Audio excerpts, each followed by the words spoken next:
Students, welcome to my YouTube channel Sunita Shrivastava Gyanshala. और बच्चों, हम लोग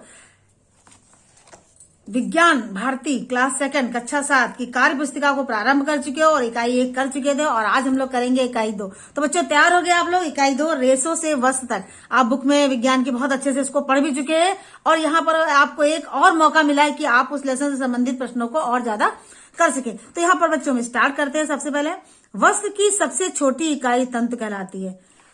रेशों तंतु के प्रकार नीचे दिए गए हैं, बॉक्स में दर्शाइए। रेशों और या तंतु क्या होते हैं? 2 प्रकार के होते हैं, प्राकृतिक रेशे और कृत्रिम रेशे।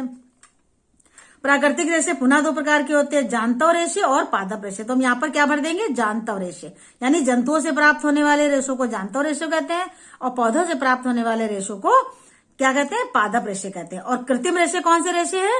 जो मनुष्य यानी मानव के द्वारा बनाए गए हैं, तैयार किए गए हैं। तो इस प्रकार से हमने रेशों की प्रारंभिक जानकारी देख ली। दूसरा देखिए, जंतु तथा पादप रेशों के उदाहरण लिखिए। अब यहाँ पर मैंने लिखा हुआ आपके लिए कि जंतुओं से प्राप्त होने वाला, जंतुओं से रेशम मिलता है, अंगोरा ऊन मिलती है, लामा ऊन मिलती है, याक ऊन मिलती है। ये हमें सब कहाँ से मिलती है? जंतुओं से मिलती है। अब देखते हैं पौधों से हमें क्या क्या मिलता है, पादपों से क्या क्या मिलता है। कपास, नारियल, जूट, पटसन, ये सब हमें कपास से मिलता है। चलिए बढ़ते हैं आगे। तीसरा क्वेश्चन है, नीचे दिए गए चित्रों में दर्शाई गई वस्तु का नाम बॉक्स में तथा प्रक्रिया का नाम तीर के अंदर लिखिए। अब देखिए, सबसे पहले यहाँ पर ये तंतु दिखाया जा रहा है तो हमने लिख दिया तंतु। तंतु की कताई होती है तो क्या बनता है? धागा बनता है, जो लिखा हुआ है। फिर उसके धागे की क्या होगी? बुनाई होगी और बुनाई से फिर क्या बनेगा? स्वेटर बनेगा। तो ये पूरी प्रक्रिया को दिखाया गया है। अब यहाँ पर मिलान कर लेते हैं, उचित मिलान करिए। अब देखिए, सबसे पहले आपको यहाँ पर दिखाई दे रहा है किस तरह से कोकून वगैरह दिख रहा है चित्र में रेशम का। तो यहाँ पर हम किससे मिलाएंगे? यानी कि इससे मिला देंगे। फिर यहाँ पर देखिए आपको ऊन यानी याक से ऊन मिलेगी। अब यहाँ पर देखिए पौधा दिखाया गया कपास का है। यहाँ पर देखिए क्या हुआ उससे, यहाँ पर हमें यहाँ टाट का दिखाया गया, बुरा टाइप का। फिर ये देखिए वार्म बना हुआ जो यानी कि कोकून और सिल्क वार्म की बात की गई। तो इससे हम यहाँ पर इसको मिला देंगे। चलते आगे, क्वेश्चन 5वां, निम्नलिखित प्रश्नों के उत्तर शब्द को बॉक्स में उचित क्रम में लिखिए।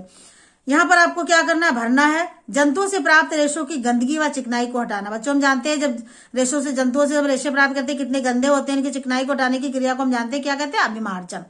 जंतु रेशों की छटाई से जुड़े मजदूरों में लगातार होने वाला रोग कहलाता है सोर्टर्स रोग। इसके बाद तंतुओं से धागा निर्माण की प्रक्रिया क्या है? कताई है। यहाँ ऊपर भी हम लिखे धागा से कताई होती है, तंतु से कताई की क्रिया होती है। फिर यहाँ पे देखिए रेशम कीट का पालन जो विज्ञान कहलाता है वो क्या होता है? वो होता है सेरीकल्चर। क्या कहते हैं बच्चों? उसे हम सेरीकल्चर कहते हैं। यहाँ पर देखिए बॉक्स को भरिए। आ से अभिमार्जन। फिर देखिए यहाँ पर क्या है, क्योंकि यहाँ पर देखिए चित्र भी आप देख रहे हैं, का से कताई, यहाँ सेरीकल्चर और यहाँ पे सोर्टर्स रोग हो जाता है। कहानी के रिक्त स्थानों पे देखिए पूरी कहानी एक चित्रों के माध्यम से बताई गई और आपको यहाँ पर रिक्त स्थान भरना है। राजू के बगीचे में शहतूत के कई पेड़ लगे हैं। इन पेड़ों पर एक कीट रहता है जो कुछ तितली जैसा दिखता है, उसका नाम रेशम कीट है। हम जानते हैं रेशम का कीट ही शहतूत के पेड़ पर रहता है। कीट शहतूत की पत्तियों को पर अनेक अंडे देते हैं जो पत्तियों की निचली सतह पर चिपके हुए पाए जाते हैं। कुछ समय बाद इन डंडों से क्या निकलता है? लार्वा निकलता है, जिसे कैटरपिलर कहते हैं, इल्ली भी कहते हैं। कैटरपिलर शहतूत की पत्तियों को खाता है और अपनी लाल ग्रंथियों से प्रोटीन युक्त चिपचिपा पदार्थ अपने चारों ओर लपेटकर एक ढोलक जैसी रचना बना लेता है। इसे कोकून कहते हैं।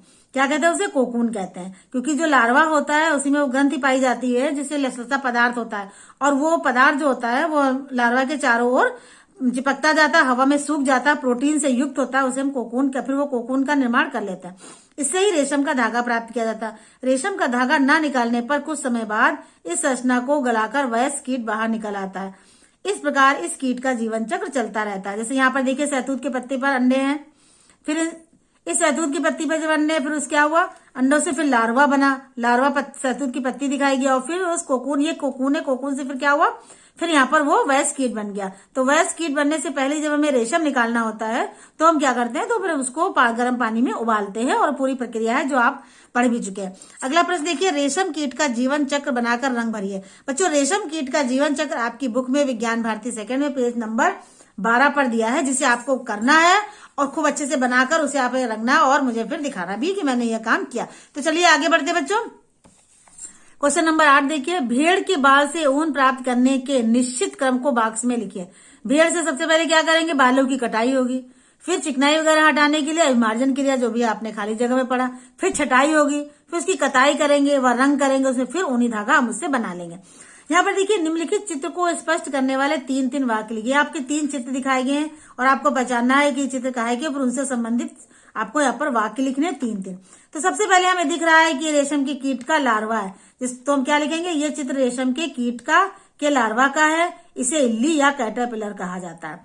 दूसरा क्या, लार्वा में एक विशेष प्रकार की ग्रंथि होती है जिसे रेशम ग्रंथि कहते हैं। लार्वा रेशम ग्रंथि से स्रावित लसदार पदार्थ अपने चारों ओर लपेटकर कोकून बन जाता है। तो कोकून बन जाता है। यहाँ से हमने इस चित्र को देखकर 3 बातें लिखी। अब यहाँ पर देखिए ये भेड़ का चित्र है, तो हम क्या लिखेंगे, ये भेड़ का चित्र है। सबसे पहले बच्चों जो चित्र हमें दिख रहा है हम उसका एक पॉइंट बना लेते हैं, उसको पहले लिखते हैं। तो ये भेड़ का चित्र है। दूसरा, भेड़ की त्वचा के बाल से हमें मुलायम घने रेशे प्राप्त होते हैं जिसे ऊन कहा जाता है। भेड़ के रेशों की गुणवत्ता से ही ऊन की गुणवत्ता निर्धारित की जाती है। अब तीसरा चित्र देख लेते हैं, ये क्या है, हमें कोकून दिख रहा है। देखिए तो ये चित्र रेशम के कीट के कोकून का है। कोकून के भीतर ही प्यूपा विकसित होकर वयस्क कीट बन जाता है। रेशम प्राप्त करने के लिए वयस्क कीट बनने से पहले ही कोकून को हम इकट्ठा कर लेते हैं। तो इस तरीके से 3-3 सेंटेंस हमने जो है इन चित्रों के यहाँ पर लिखे हैं। अगला प्रश्न देखिए, नीचे दी गई सामग्रियों से प्राप्त होने वाले भाग से मिलान कीजिए। नारियल क्या है, नारियल एक फल होता है। कपास क्या है, कपास बीज है बच्चों, आप जानते हैं। ऊन त्वचा बाल से, त्वचा से प्राप्त होते हैं। और जूट क्या है, जूट एक तना है। तो इस तरीके से मिलान भी बहुत आसान है। चलिए बढ़ते आगे। निम्नलिखित सामग्रियों से बनने वाले 4 उत्पाद लिखिए, यानी रेशम, जूट, ऊन, कपास, इनसे क्या क्या बनता है। तो हम जानते हैं रेशम से पैराशूट बनता है, बनारसी साड़ियां बनती हैं, ऑपरेशन में लगाए जाने वाले जो टाके होते हैं वो भी रेशम से ही बनते हैं, और बुलेट प्रूफ कपड़े इससे बनाए जाते हैं। जूट से रस्सी, बोरा, टाट, दरी ये सब बनाते हैं। ऊन से स्वेटर, शाल, टोपी, कंबल, लोई और बहुत सारी चीजें ऊन से बनती हैं। आप इन चारों के अलावा कुछ और भी लिख सकते हैं। कपास से सूती वस्त्र, चादर, तकिया, कागज, यानी जो हमने यहाँ पर लिखे हैं इसके अलावा भी आपको मालूम है वो भी आप लिख सकते हैं कि रेशम से में ये भी मिलता है, जूट से में ये भी, आप कोई 4 लिख सकते हैं क्योंकि 4 ही पूछे गए। फिर जंतु व पादप रेशों द्वारा निर्मित वस्त्र निर्माण की इकाई को निकालकर दिए गए स्थान पर चिपकाइए। यानी जैसे लिखा हुआ सबसे पहले जंतु, तो जंतु से हमें क्या मिलती है, ऊन मिलती है। तो यहाँ पर बच्चों आप एक ऊन को का जो धागा है वो यहाँ पर आप इसको यहाँ पर चिपका देंगे, पेस्ट कर देंगे। इसी तरीके से पादप से क्या मिलते हैं, तंतु या रेशा। यहाँ पर क्या करेंगे कि एक रेशा निकालकर हम यहाँ पर चिपका देंगे और इस तरीके से इस काम को आप स्वयं करेंगे बच्चों। तो इस तरीके से हमारा ये जो इकाई 2 है जो आपने यहाँ पर आज पढ़ा है, अच्छे तरीके से समझ लिया है। और आपको यहाँ पर 2 काम भी, ये तो आप पढ़ेंगे, याद ही करेंगे, साथ में आपको यहाँ पर एक ये चित्र बनाना है रेशम की कीट के जीवन चक्र और उसको कलर भी करना है। और यहाँ पर आपको ये काम भी स्वयं ही करना है। इसको आप करिएगा। कोई दिक्कत हो आप मुझे बताइएगा, कमेंट बॉक्स में लिखकर आप पूछ भी सकते हैं। अगर इस लेसन से संबंधित कोई बात पूछनी है तो बच्चे मुझे पूरी उम्मीद है कि आपको ये लेसन अच्छे से समझ में आ गया होगा। और अगली बार हम फिर अगले इकाई के साथ मिलेंगे फिर से। और चैनल को लाइक सब्सक्राइब करना ना भूलिएगा। तो थैंक यू बच्चों, मिलते हैं अगली वीडियो में।